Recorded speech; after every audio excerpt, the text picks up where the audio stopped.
आ जाइए, एक और सबसे खतरनाक घर की ओर बढ़ सकते हैं।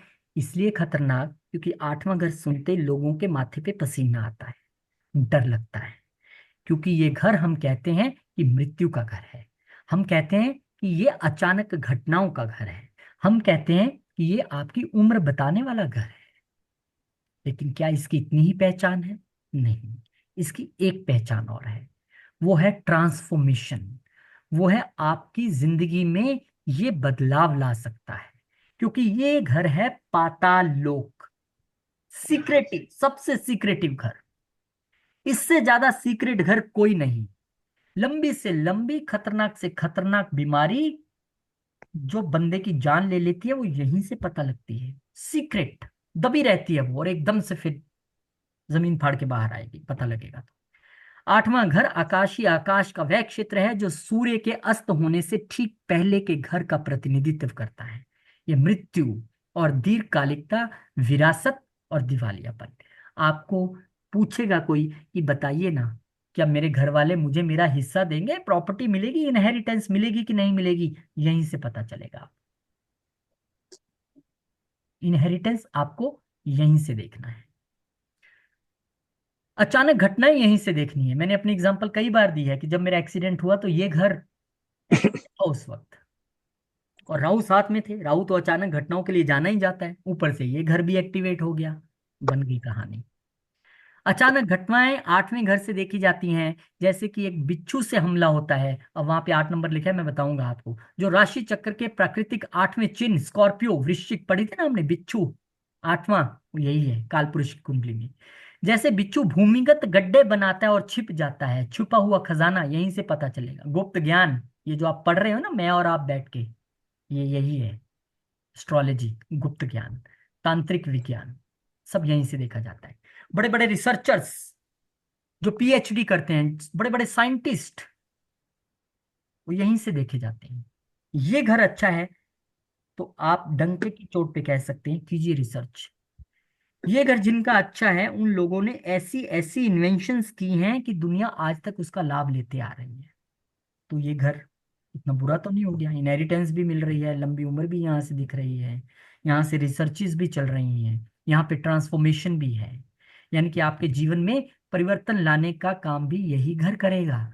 जिस दिन मन कर जाएगा कि आज साधु बनना है, कहानी खत्म, मैं चला, वो भी यही घर आपको बताएगा। ट्रांसफॉर्मेशन यही लेके आएगा, विशेष रूप से उन परिवर्तनों को जो तीव्र अनुभवों या संकटों द्वारा उत्पन्न होते हैं। आपको ये घर कभी भी ऐसे ट्रांसफॉर्मेशन नहीं दे देगा कि अच्छा भाई ठीक है, आप आज यहाँ बैठे हैं, कल मैं ना संत बन जाऊंगा, कल मैं ले रहा हूँ संन्यास। ये घर आपको पहले पीड़ा देगा। याद रखिए मैंने क्या कहा, ये छुपी हुई ऐसी लंबी बीमारी है जो बंदे को परेशान कर देती हैं, ये सडन एक्सीडेंट्स हैं। ये घर आपको पीड़ा देगा।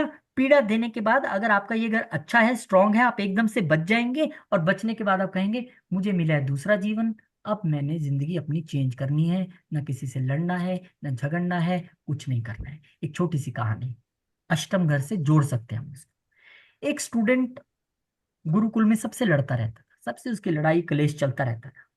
सभी बच्चों ने कंप्लेंट की गुरुजी से, अब उनको कोई हल ना मिले। फिर उन्होंने एक हल ढूंढा। उन्होंने उस बच्चे को बताया, अरे यार तुमने मुझे कभी अपना हाथ ही नहीं दिखाया, दिखाओ जरा मैं देखूं तुम्हारी उम्र कितनी है, क्या है। उन्होंने देखा, अरे अरे अरे अरे क्या हुआ गुरुजी? अरे तुम्हारा हाथ से देखकर ये पता लग रहा है कि तुम तो ज्यादा से ज्यादा 7 दिन तक जी सकते हो। अब वो इतना डिप्रेशन में आ गया, मैं तो 7 दिन का ही मेहमान हूँ, गुरुजी ने बोला है तो गलत भी नहीं हो सकता। वो बच्चा गया गुरुजी के कमरे से। अब उसको पता लग गया कि भाई 7 दिन बाद तो हमने टपकना ही है, तो मैं किसी से क्यों लड़ूं। अब जो उसके पास आए, हाँ ठीक है भाई, अरे हाँ आप ले लो कोई बात नहीं। वो इतना चेंज हो गया, इतना ट्रांसफॉर्मेशन आया उसमें कि उसने 7 दिन तक वो सब कुछ किया जो वो पूरी उम्र नहीं कर पा रहा था। टोटल चेंज, बच्चे हैरान, सब हैरान, लेकिन गुरु जानते थे उन्होंने क्या किया। क्या हुआ उसके बाद? 8वें दिन तो वो ठीक था। उसने कहा गुरुजी, उन्होंने कहा ये तुम्हें जो झटका दिया मैंने, ये तुम्हारे में चेंज लाने के लिए, ट्रांसफॉर्मेशन लाने के लिए दिया।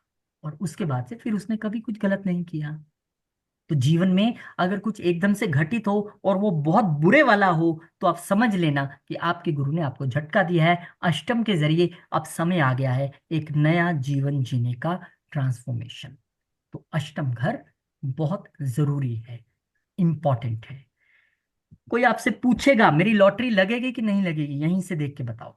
अष्टम का संबंध पंचम से पॉजिटिव वे में बन जाए तो आदमी शेयर मार्केट में भी अच्छा करता है और उसकी लॉटरी भी लग सकती है। जिन लोगों के अष्टम घर मजबूत हैं, कई बार लोग हमें लाइव में पूछते हैं बताइए मेरी लॉटरी लगेगी कि नहीं लगेगी, यही घर फलीभूत होता है, खजाना फाड़ के निकलता है।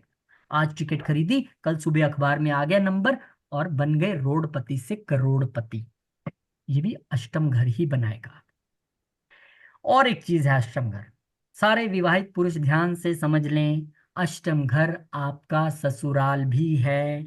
ससुराल के साथ बनेगी कि नहीं बनेगी, ससुराल से लाभ मिलेगा कि नहीं मिलेगा, वो भी यही बताएंगे। अगर यहाँ पे राहु आ जाए, मंगल आ जाए, कोई और ऐसा प्लेनेट आ जाए, तो झगड़ते रहिए ससुराल से, पत्नी भी नाराज, पिछला घर भी खराब और ये भी खराब। और ये घर अच्छा हो गया तो ससुराल के साथ भी आपकी अच्छी बनेगी, अच्छी ट्यूनिंग रहेगी। तो आपको यहाँ से कोई पूछेगा कि शादी के बाद मेरा क्या चक्कर है, ससुराल से बनेगी भी कि नहीं, तो यहीं से देख के आपको बताना है। ये घर मनोविज्ञान परिवर्तन, ट्रांसफॉर्मेशन, विशेष रूप से उन परिवर्तनों को जो तीव्र अनुभवों का संकट करते हैं, मैंने आपको बता दिया, सब कुछ आपको यहीं से दिखने हैं। और एक चीज यहां से देखनी है, वो क्या है, एक्स्ट्रा मैरिटल अफेयर्स, शादी के बाद के जो गुप्त रिश्ते हैं, वो भी यहीं से देखेंगे आप। जब एनालाइज करेंगे कुंडली तो बताएंगे, आज ही मत अपनी कुंडलियां चेक करने लगना। कुंडली से अष्टम भाव में क्या क्या देख सकते हैं आप, मृत्यु का स्वरूप, विदेश यात्रा, ये भी विदेश यात्रा दिखाता है, रहस्य की खोज, दुर्घटना, और एकदम से मिलने वाला धन या एकदम से जाने वाला धन, सब कुछ यहीं से पता चलेगा एकदम।